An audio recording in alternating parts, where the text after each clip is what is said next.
देख रहे हैं जो हमारे जर्नलिस्ट के साथ सलूक किया जा रहा है। आप फहाद शाह की बात कर लीजिए, सजाद गुल की बात, या और कई ऐसे जर्नलिस्ट हैं जिनको जेलों में बंद किया गया है। तो आज बीबीसी जो दुनिया में एक बहुत ही ज्यादा मोतबर, बहुत ही क्रेडिबल न्यूज एजेंसी मानी जाती है, और खासकर जब उन्होंने वो जो डॉक्यूमेंट्री बनाई गुजरात राइट्स पे, उसके बाद उनके इस तरह का रेड होना, तो ये पूरी दुनिया में जो है हिंदुस्तान की साख को जख्म पहुंचाते हैं, बदनाम करते हैं। और साथ ही में ये जो बीजेपी वाले विश्व गुरु की बात करते हैं, तो वो एक्सपोज हो जाता है कि हमारे मुल्क जिसको मदर ऑफ डेमोक्रेसीज कहा जाता है वो कहाँ पर है इस वक्त की। यहाँ जो भी हिज़्ब मुखालिफ आवाज उठाता है, चाहे वो जर्नलिस्ट हो, एक्टिविस्ट हो, पॉलिटिशियन हो, उसके साथ क्या सलूक किया जाता है। एक गुंडागर्दी का माहौल है। मगर ये गुंडागर्दी जो है ये जम्मू कश्मीर से शुरू हुई, और अनफॉर्चुनेटली उस वक्त जो पूरे मुल्क की, चाहे वो नेशनल इंटरनेशनल जो न्यूज एजेंसीज थी, उन्होंने खामोशी इख्तियार की जब हमारे जर्नलिस्ट के साथ जुल्म हुआ। आज उनके साथ ये वही रिपीट हो रहा है जो हमारे साथ पिछले 3-4 साल से हो रहा है। हिंदी लैंग्वेज के बारे में बताइए, जो इंट्रोडक्शन हो रहा है हिंदी लैंग्वेज फर्स्ट से लेकर 10th तक। देखिए, साउथ में तो ये कुछ कर नहीं पाते। साउथ में इन्होंने कोशिश की, जम्मू कश्मीर में इन्होंने बंदूक के बलबोते पे हर चीज कर रहे हैं। हर चीज को जो है they are enforcing everything through the barrel of gun. They have threaten people into silence through the barrel of gun. तो हिंदी का भी वही है कि जो हमारी असली लैंग्वेज है यहाँ उर्दू, हमें हिंदी से कोई दुश्मनी नहीं है, मगर जो हमारी अपनी लैंग्वेज है, being a Muslim majority state, हमारी अपनी लैंग्वेज उर्दू है, तो उसके बजाय आप हिंदी पढ़ाते हैं। अगर इनमें दम है तो साउथ में ये करके दिखाएं। वहाँ तो घबराते हैं हिंदी का नाम लेने से, और यहाँ जो है जो सारा वो माइट इज राइट के बलबोते पे चलता है।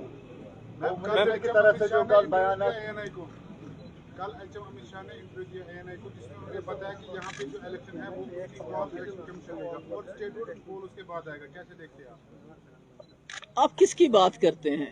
जो कल उन्होंने इंटरव्यू दिया ANI को। नहीं, किन की बात करते हैं? वो तो खुद कहते हैं हम बात नहीं करते, हम जुमले बोलते हैं। उनका तो ऑन रिकॉर्ड है, जब उनसे पूछा गया कि आपने कहा था 15 लाख रुपए हर गरीब के अकाउंट में जाएगा, 2 करोड़ रुपया हर साल लोगों को मिलेंगी, उन्होंने कहा इलेक्शन में ऐसे जुमले कहे जाते हैं। तो ऐसे में उनकी बात का मैं क्या जवाब दूं कि स्टेटहुड। पहले मुझे बताइए, हिंदुस्तान की हिस्ट्री में पहले ऐसे होम मिनिस्टर हैं जिन्होंने एक स्टेट को स्टेट से यूनियन टेरिटरी बना दिया, और अब वो इस बात को डाइवर्ट करने के लिए जो इस वक्त अडानी का मसला है, बाकी मसले हैं, जो उन्होंने फ्रॉड किए हैं, जो उन्होंने पूरे मुल्क के बैंकों को लूट के पूरे मुल्क की इकोनॉमी को इस वक्त पुट एट स्टेक है, उसका दिवालिया निकालने की उस पे राह पे हैं। तो उन सब चीज़ों से अटेंशन डाइवर्ट करने के लिए उनको जम्मू कश्मीर से अच्छी कोई जगह ही नहीं मिल सकती है कि जब भी अटेंशन डाइवर्ट करना हो तो जम्मू कश्मीर में कुछ न कुछ करो, जैसे डेमोलिशन ड्राइव चल रही है। तो मेरा तो ये भी कहना है अपने लोगों से कि जम्मू कश्मीर की ज़मीन जम्मू कश्मीर के लोगों की है। मैं जम्मू कश्मीर के लोगों को ये बताना चाहती हूँ, अपनी ज़मीन का कंट्रोल ले लो अपने हाथों में। चाहे वो हमारी मोहल्ला कमेटीज़ हैं, चाहे हमारी पंचायतें हैं, चाहे दूसरे हैं, अपनी ज़मीन के यहाँ की ज़मीन के मालिक यहाँ के लोग हैं।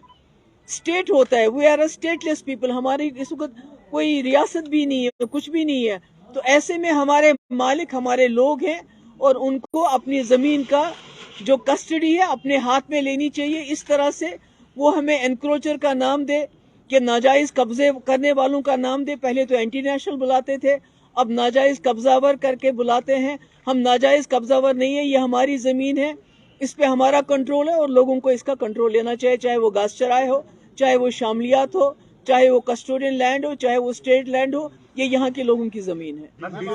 डीसी श्रीनगर ने आज कहा, बोला जो मैम मानव सेना ने जो आज बोला वही कानून है, वही ऑर्डर है। हालांकि सॉरी मैम, आज डीसी श्रीनगर ने जो डिमोलिशन ड्राइव के हवाले से बात की, उन्होंने कहा, जब हमने उनसे पूछा कि कोई ऑर्डर नहीं है, उन्होंने कहा कि जो कुछ भी एलजी बोलते हैं वही ऑर्डर भी है और वही स्टेटमेंट भी है। नहीं, ये तो एलजी, मैं तो वही कह रही हूँ कि यहाँ तो अंधा कानून, यहाँ तो कॉन्स्टिट्यूशन की बालादस्ती ही नहीं है, यहाँ तो कोई कानून ही नहीं चलता है। आज तो बैंक्स ने भी शुरू कर दिया।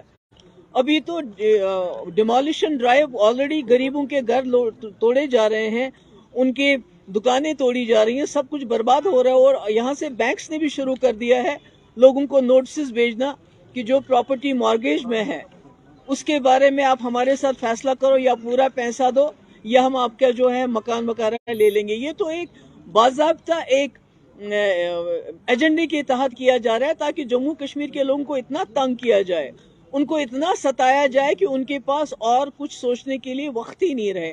मगर उनको ये समझना चाहिए कि एक सेंटिमेंट है जम्मू कश्मीर में जो रेजोल्यूशन ऑफ कश्मीर प्रॉब्लम चाहता है, जो चाहता है कि हम इस मुल्क के साथ बराबरी के लेवल पे रहें, पार्टनर्स की तरह रहें, गुलामों की तरह नहीं रहे। तो उस सेंटिमेंट को आप जेल में नहीं डाल सकते। हमारे नौजवान हजारों के तादाद में इस वक्त बाहर के जेलों में हैं, जिनको वहाँ जो हालात है, मैंने कईयों से मेरी बात हुई, उन्होंने कहा हमें नमक और चपाती दी जाती है खाने के लिए, कोई उनका घर वाला इतनी दूर जा नहीं सकता है मिलने के लिए, कोई वकालत की बात तो बहुत दूर की बात है। अभी खुद हमारे चीफ जस्टिस ऑफ इंडिया ने कहा कि छोटी अदालत